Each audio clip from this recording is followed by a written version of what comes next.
Hey, bonjour à toutes et à tous, c'est Raina, j'espère que vous allez bien. Aujourd'hui on se retrouve pour une vidéo spéciale dans laquelle je vais vous présenter tout le matériel que j'utilise pour dessiner. Les crayons de couleur, les feutres, les crayons noirs, tout va y passer, comme ça vous allez pouvoir voir un petit peu comment je fais pour réaliser mes dessins, quel matériel j'utilise. Donc on va commencer par les crayons de papier, donc j'en utilise pas mal, différents. Donc voilà, j'ai tout ça. C'est bizarre sur mon écran. Ah non, c'est bon, la lumière est revenue. Ok. Donc je vais vous les présenter un par un. Déjà, il faut savoir qu'au niveau des crayons de couleur, des crayons de papier, pardon, vous avez par exemple ici, je sais pas si vous voyez bien, il y a marqué HB. Ici, il y a marqué HB. Ici, B. Et ici, je crois H. Il n'y a rien marqué. Ici, par exemple, 4H. Donc toutes ces indications. Ok, ici il y a marqué 4H. Ici il y a marqué H. Et ici c'est du HB. Donc toutes ces indications en fait c'est pour la mine. Ça correspond en fait si la mine est grasse ou pas. B ça veut dire qu'elle est grasse. Et H ça veut dire qu'elle est sèche. Donc 4B ça veut dire très grasse. Et 4H ça veut dire très sèche. Et qu'est-ce que ça change en fait? Ça change que sur votre papier, par exemple si vous prenez un B et que vous faites un trait, il va être plus épais, plus noir, et si vous passez votre doigt dessus, il va un peu s'effriter. Alors que si vous prenez un crayon, par exemple 4H, et que vous faites un trait, il va être très sec, très fin, et il va beaucoup moins se voir en fait. Donc en fonction du dessin que je souhaite faire, j'utilise tel ou tel crayon. Tel crayon de papier. Après, je vous avoue que je les utilise pas tous tout le temps. Ça, par exemple, c'est pour les détails, et puis le reste, voilà. Généralement, j'utilise personnellement un H, celui-ci que j'aime beaucoup. Voilà. Ensuite, j'ai également des gommes. Donc les gommes, ça vous prenez celles que vous voulez. L'important, c'est qu'elles soient surtout blanches parce que sinon, quand vous allez gommer, après, ça va faire des traits bleus, par exemple, si vous avez du bleu sur votre gomme. Après, j'ai également cette gomme-ci. Donc en fait, c'est comme un cutter. C'est comme ça, mais celle-ci, j'utilise presque jamais. Et en fait, c'est pour gommer des petits détails. Pour vraiment gommer avec précision.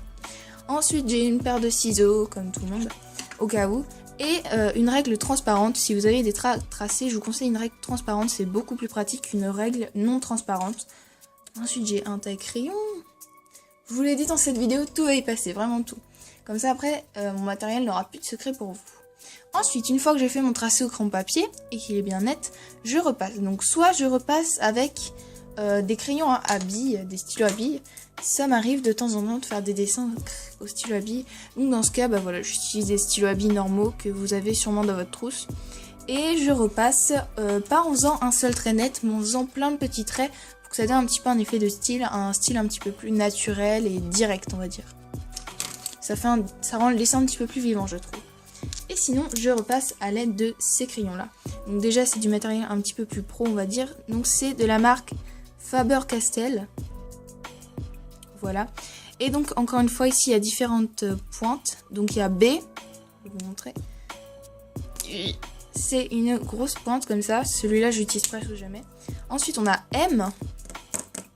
Donc ça, c'est une pointe un peu plus épaisse que j'aime bien utiliser pour les contours des Pokémon ou des personnages. Ensuite, on a F. Donc ça, c'est plus fin. Ça, j'utilise généralement pour les détails, genre sur les habits et tout ça. Et ça, c'est S, c'est encore plus fin. Et ça, c'est pour les cheveux, les yeux et tout ce qui est comme ça. Tous les détails vraiment ultra fins. Et donc, c'est de la marque Faber-Castell. Je sais pas si vous pouvez en trouver en papeterie. Jusqu'à présent, les crayons et tout ça, c'est facilement trouvable en papeterie ou même à Carrefour ou dans les grandes surfaces. Mais ça, je sais pas. Je pense qu'il faut aller dans une boutique spécialisée ou sinon sur internet. J'utilise également, c'est ça. Donc ici c'est un Papermate donc de taille M, donc c'est comme je vous l'ai montré tout à l'heure, sauf que celui-là il est plus épais, limite on pourrait le mettre dans une taille B, c'est vraiment épais. Et celui-là j'utilise pour les contours et pour les dessins on va dire stylisés, où j'aime bien faire des gros contours. Et celui-ci c'est un stabilo assez commun que beaucoup de gens ont, donc avec une pointe 0,4 que j'utilise également à la place de mes petits crayons comme ça. Ensuite, j'ai acquis récemment des crayons que j'adore plus que tout. Donc les voici. Il y a plein de couleurs différentes, c'est vraiment trop bien. Et donc on va en prendre un au hasard. C'est en fait, ça coûte 4 € à Carrefour, donc c'est vraiment pas cher. Et c'est comme, je sais pas si vous allez bien voir, Ok, donc c'est une pointe vraiment toute fine, une pointe de taille S. Et avec ça, du coup, vous pouvez faire des détails, mais directement en couleur. Donc par exemple, si vous voulez faire des petites fleurs très fines, et ben vous prenez votre rose et vous faites direct des petites fleurs très fines. Et c'est vachement pratique. J'ai utilisé notamment pour faire des cristaux sur certaines cartes. Voilà, c'est vraiment des crayons que j'aime beaucoup. Par contre, ce qui est un petit peu dommage, c'est qu'ils sont de moins bonne qualité forcément que les Faber-Castell. Et du coup, des fois, ils bavent un petit peu.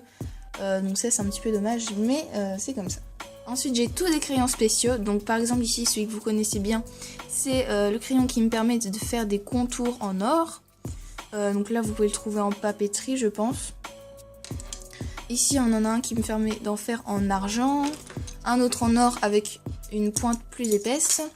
Ça, c'est pour faire des contours verts. Ici, blanc, que je n'ai jamais utilisé.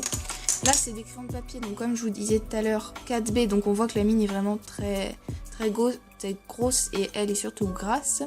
Ici c'est du 6B, donc c'est encore pire. Ici c'est un crayon que je n'ai jamais utilisé. Je sais pas pourquoi je vous montre. Ça c'est un crayon pour faire des ombres qu'on peut utiliser par dessus du feutre ou du crayon de couleur, ça fonctionne bien. Et la marque c'est Comté à Paris. Ici j'ai le même en blanc, donc pour faire des reflets. Ici c'est un crayon que je n'utilise pas et ici c'est pour faire des contours métalliques. Ces crayons là comme ça spéciaux, je pense que c'est trouvable en papeterie mais pas en grande surface par contre. Et ça doit pas coûter très cher. Ensuite j'ai des crayons couleur comme tout le monde, donc ce sont des Faber-Castell, voilà, c'est une boîte avec un petit cheval dessus. Donc il en manque la moitié, je sais pas où ils sont, je les ai tous perdus. Mais voilà, c'est des crayons de couleur basiques. Voilà, la marque importe peu au niveau des crayons de couleur, je trouve. C'est surtout vous testez un petit peu les crayons de couleur, voir lesquels vous plaisent le plus. Mais généralement, c'est tous les mêmes. Ensuite, j'ai des feutres de la marque Bic. Voilà, ça fait un moment que je les ai quand même. Et donc là, on a pas mal de couleurs. Donc c'est...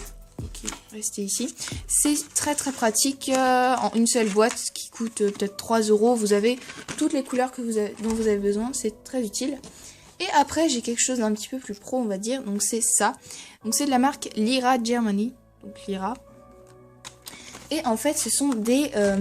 ils appellent ça des brush paint. Puisque ce sont... Donc, je vais vous montrer. On a 2 rangées de feutres, comme ça. Et les feutres sont particuliers puisqu'ils ont 2 bouts. Donc, on a un côté en pinceau, comme ça. Donc, qui nous permet de faire des gros détails et des petits détails fins. Et un côté comme ça, tout fin, qui remplace un petit peu le feutre. Donc on a un côté pour les détails et un côté pour le remplissage. Et il y a pas mal de couleurs, ça permet de compléter l'autre boîte que je vous ai montré juste avant. Je crois que j'ai fait le tour. Moi je préfère colorier avec les crayons de couleur, mais surtout les feutres, c'est ce que j'aime vraiment. La peinture j'en utilise pas, donc je pourrais pas vous conseiller, pas vous présenter ça. Donc voilà. J'espère que cette vidéo vous aura plu. Si c'est le cas, n'hésitez pas à laisser un gros pouce bleu. J'ai essayé de la faire la plus complète possible. Et d'aller assez vite pour pas m'étendre sur le sujet parce que quel que soit le matériel que vous utilisez, vous pouvez toujours faire des choses extraordinaires. Bien sûr, il y a toujours des crayons de meilleure qualité que d'autres, ça c'est sûr et certain, mais rien qu'avec vos crayons de couleur et votre bic que vous emmenez à l'école, vous pouvez faire des superbes dessins. Donc ne perdez pas espoir, continuez à dessiner, même si votre matériel c'est pas le même que le mien, ça ne changera rien. Voilà, j'espère que cette vidéo vous aura plu et vous aura aidé surtout. Et moi je vous dis à très bientôt dans une prochaine vidéo. Bye bye!